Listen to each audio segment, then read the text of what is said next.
Your home is making you tired. Not because it's messy.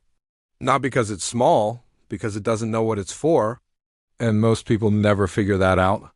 There's something quietly powerful happening inside Japanese homes, something that has nothing to do with emptiness or white walls or getting rid of everything you own. And once you see it, you can't unsee it.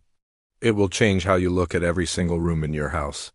Stay with me until the end, because the last thing I'm going to share is the one shift that ties everything together, and it's the one most people resist the most. A few years ago, a woman named Margaret, 67 years old, retired school teacher, lived alone in a small house in Ohio, was asked by her granddaughter why her home always felt so calm, so different from everywhere else. Margaret laughed a little and said, "I only keep things that have a job." She didn't know she was describing one of the oldest design philosophies in the world. She'd never studied Japanese interior design. She'd never heard the word ma or wabi-sabi. She just knew somewhere deep in her bones that a home should make you feel held, not impressed, not organized, held. That's what Japanese home design actually is. It's not about minimalism, it's not about having less. It's about being intentional, about every object, every corner, every light source having a purpose. And that purpose isn't decoration. It's emotional. Let's talk about what that actually looks like, and how you can bring it into your home today, no matter your budget. The first thing Japanese homes get right is this: they treat empty space as something that belongs there. In Western design, empty space feels like a mistake, like something's missing. We fill shelves, we hang things on walls. We put furniture in corners just so the corner isn't empty. And every time we do that, we add a little more visual noise to our brains. Here's the psychology. Your brain is always scanning your environment, always, even when you think you're relaxing on the couch. Your nervous system is processing everything in your field of vision. Every object is a tiny little input. Stack enough of them together and your brain never fully rests, even at home. Japanese design intentionally leaves space between things. Not because they can't afford more stuff, because the space itself does something. It gives your eyes somewhere to rest. It gives your nervous system permission to exhale. The fix here is free. Walk into your most used room and remove 5 things. Not forever, just for a week. Put them in a box, put the box in a closet, and see how the room feels. Most people are shocked. The room doesn't feel empty. It feels like it can breathe. If this idea of your home affecting your mood and stress speaks to you, subscribe. There's a lot more of this coming. The second thing is about light, and almost everyone gets this wrong. In most American homes, lighting means overhead lights. Big, bright, often slightly harsh ceiling fixtures that flood a room with even light from above. And that works fine for seeing things. But it does something strange to how a room feels. Bright overhead light signals your brain to stay alert. It's the same signal you get from fluorescent office lighting, from supermarket ceilings, from hospital hallways. Your body recognizes it and stays in a mild state of readiness. Japanese homes almost never rely on a single overhead light. They layer light, low lamps near the floor, soft light in corners, warm light near seating, multiple small light sources at varying heights. The effect is completely different. Your body reads it as evening, as safety, as rest time. You don't need to rewire your house. You need 2 things: warm-toned bulbs, look for 2700K on the package, and a lamp you don't currently own. Put it low, put it in a corner. Turn off your overhead light one evening and just use the lamp. Notice what happens to your shoulders. That's not decoration. That's biology. In a moment, I'm going to share something about furniture placement that most designers won't tell you because it sounds almost too simple. But it's probably the most emotionally powerful shift you can make in a room. The third thing Japanese design understands is the psychology of the threshold. In Japanese homes, entryways are treated as sacred spaces, not grand or expensive, just intentional. The entryway, called a genken, is where you leave the outside world behind. Shoes come off, the outside stays outside.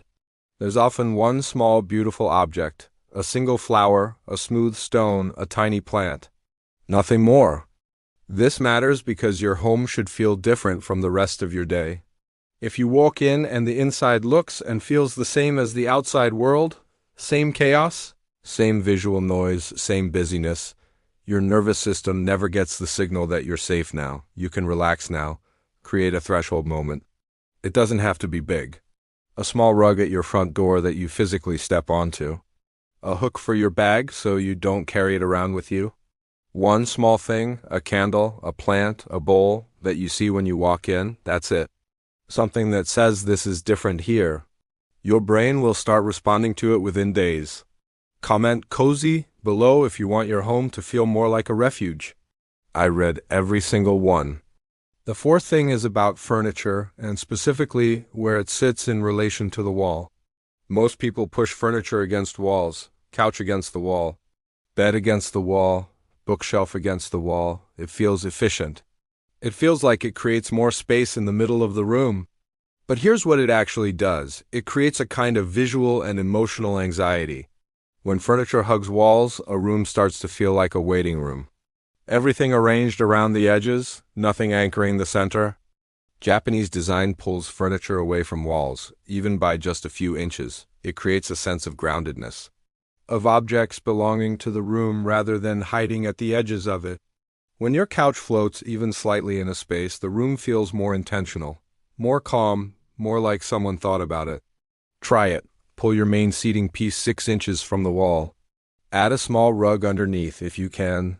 It anchors the furniture to the floor, and suddenly the whole room has a center, a gravity, a place where you're meant to be. The fifth thing is about nature, and it's simpler than you think. Japanese design has always included the natural world inside the home, not in a dramatic way, a branch in a vase. One plant near a window, a stone on a shelf, a bowl of water. Small references to things that grow and live and breathe. The research on this is overwhelming. Even a single plant in a room measurably reduces cortisol, that's the stress hormone, and improves mood. Our brains evolved in natural environments. When we see something living and growing, even something small, it sends a very old signal that says things are okay here. You don't need a greenhouse, you need one plant. Start with a pothos or a snake plant, nearly impossible to kill, $10 at any hardware store. Put it somewhere you'll see it every day. Let it do its quiet, invisible work. Now here's the last one. And I want to be honest, this one's a little uncomfortable to hear. Most people resist it.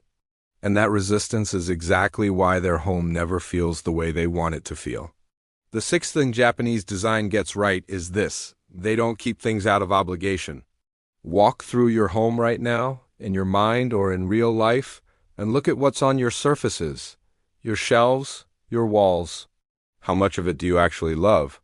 How much of it is just there, a gift you felt guilty getting rid of, a decoration that made sense 5 years ago, a family photo you keep out of duty, not joy?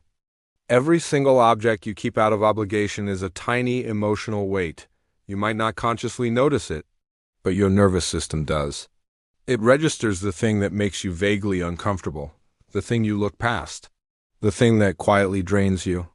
Japanese design philosophy holds that your home should contain only what you find beautiful or what genuinely serves you. That's it, not what makes you look a certain way. Not what you think you should have, what you actually love. This isn't about getting rid of everything, it's about being honest. Pick one surface, just one, and remove everything from it that you feel neutral about or worse. Replace it with nothing or with one thing you genuinely love. See how that surface makes you feel. See if you want to keep going? Here's what all of this comes down to. Japanese homes aren't calm because they're empty. They're calm because every decision was made with a question in mind: how will this make me feel? Not how will it impress someone. Not how will it look in a photo. How will it feel to live here every single day? Margaret, the retired school teacher in Ohio, got there on her own. You can get there too. One lamp, one plant, one honest look at a single shelf. That's where it starts. Your home should feel like the kindest place you've ever been. It just needs a little intention. Subscribe for more cozy home psychology and watch the next video. It'll change the room you spend the most time in.